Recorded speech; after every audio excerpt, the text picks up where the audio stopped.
வணக்கம் நண்பர்களே. இன்று தமிழ் சினிமாவை நேசிக்கும் ஒவ்வொருவரையும் சோகத்தில் ஆழ்த்திய ஒரு செய்தியை பற்றி தான் பார்க்க போகிறோம்.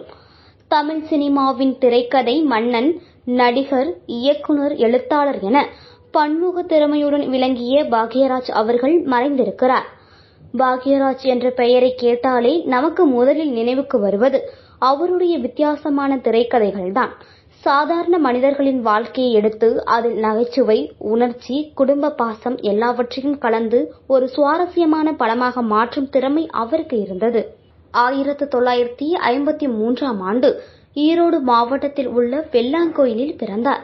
சினிமா மீது இருந்த ஆர்வம் காரணமாக சென்னை வந்து வாய்ப்பு தேடினார். ஆரம்பத்தில் பல கஷ்டங்களையும் சந்தித்தார். அதன் பிறகு இயக்குனர் பாரதிராஜா அவர்களிடம் உதவி இயக்குனராக சேர்ந்தார். அங்குதான் அவரது சினிமா வாழ்க்கைக்கு ஒரு பெரிய திருப்புமுனை கிடைத்தது. பாரதிராஜாவின் படங்களில் உதவி இயக்குனராக இருந்தாலும் பாக்யராஜின் திறமையை பலர் கவனிக்க ஆரம்பித்தார்கள்.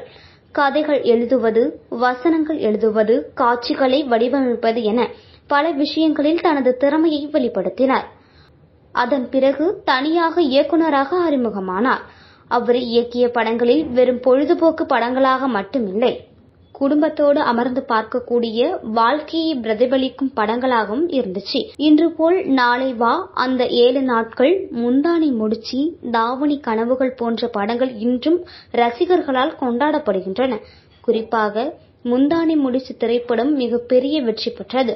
அந்த காலத்தில் குடும்ப ரசிகர்களை திரையரங்குகளுக்கு அழைத்துச் சென்ற படங்களில் இதுவும் ஒன்று. பாக்யராஜின் மிகப்பெரிய பலம் என்ன தெரியுமா? சாதாரண மனிதர்களின் மனநிலையை மிகவும் இயல்பாக புரிந்து கொண்டு அதை திரைக்கதையாக மாற்றும் திறமை. அவருடைய படங்களில் வரும் கதாபாத்திரங்கள் நம்ம வீட்டிலோ நம்ம தெருவிலோ வாழ்பவர்கள் போலவே தோன்றும்.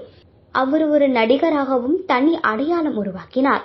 ஹீரோவாக இருந்தாலும் மிகைப்படுத்தப்பட்ட சண்டைகள், ஆடம்பரமான காட்சிகள் இல்லாமல் யதார்த்தமான மனிதராகவே நடித்தார்.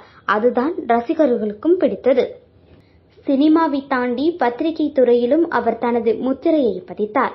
பாக்யா என்ற பத்திரிகை மூலம் பல ஆண்டுகளாக வாசகர்களுடன் தொடர்பில் இருந்தார். பல தலைமுறைகளை கடந்தும் அவரது படங்கள் பேசப்படுவதற்கான காரணம் காலம் மாறினாலும் மனித உணர்வுகள் மாறுவதில்லை என்பதுதான்.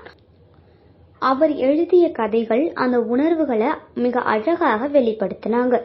இன்று அவர் நம்முடன் இல்லாவிட்டாலும் அவர் உருவாக்கிய படைப்புகள் என்றும் வாழும். தமிழ் சினிமாவில் திரைக்கதைக்கு ஒரு புதிய அடையாளம் கொடுத்தவர் என்ற பெருமை எப்போதும் பாக்யராஜ் அவர்களுக்கே சேரும். ஒரு கலைஞர் மறைந்தாலும் அவர் உருவாக்கிய கலை ஒருபோதும் மறையாது. அந்த வகையில் பாக்யராஜ் அவர்கள் தமிழ் சினிமா ரசிகர்களின் மனதில் என்றும் வாழ்ந்து கொண்டே இருப்பார். அவரது ஆத்மா சாந்தியடைய இறைவனை வேண்டிக் கொள்வோம்.